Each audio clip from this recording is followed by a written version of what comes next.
তোমরা তো আগের পার্টেই দেখেছিলে যে আমার রাত্রেবেলা রান্না করতে করতে বেজে গেছিলো 12টা সাড়ে 12টা, আর ঘুমোতে ঘুমোতে বেজে গেছিলো 1টা। তো আমাদের সেদিনকারে নিয়ম আছে যে গ্যাসের ওপরে ওই দিনকারে মা মনসাকে উৎসর্গ করে এই খাবারগুলো সাজিয়ে সাজিয়ে দিতে হয় অল্প অল্প করে, মানে যা যা রান্না হয়েছে। তারপর এখানে আমি ভালো করে ঢাকা ঢুকিয়ে দিয়ে রেখে দিচ্ছি। তারপর আমি এখানে বিছানা করে চলে গেছি সোজা ঘুমোতে, কারণ আমার খুব ঘুম পাচ্ছিলো, প্রায় 1টা 10 হয়ে গিয়েছিলো। তারপর সকালবেলা উঠে ফ্রেশ ট্রেশ হয়ে স্নান টান করে সেদিনকারে বিশ্বকর্মা পুজোর দিনকে গ্যাসের ওপরে মনসার ডাল আর শাপলা দিতে হয়, এটা হচ্ছে নিয়ম। তারপর বেলার দিকে আমি এখানে খেয়ে নিয়েছিলাম যত সব রান্নাবান্না করেছিলাম সেইগুলো। তো এগুলো খেতে তো আমার দারুণ লাগে।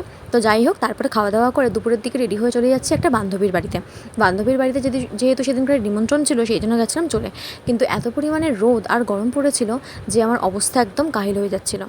তারপরে এই যে ছাপড়িগুলোকে দেখতে পাচ্ছ, তাদের জানি না বাড়ি থেকে কিছু আদৌ বলে কিনা। তো যাই হোক, তারপর বান্ধবী বাড়িতে চলে গেছিলাম। তারপর ওখানে গিয়ে খাওয়া দাওয়া করলাম, আর সন্ধ্যাবেলা কাকিমা এনে দিয়েছিল চুরমুর।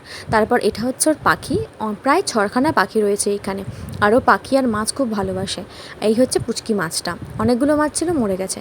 তো যাই হোক, তারপরে ওদের বাড়ি থেকে বেরিয়ে আমি একটা দুল কিনে নিয়ে এখন চলে যাচ্ছি বাড়িতে। ভিডিওটা কেমন লাগলো জানিও, বাই।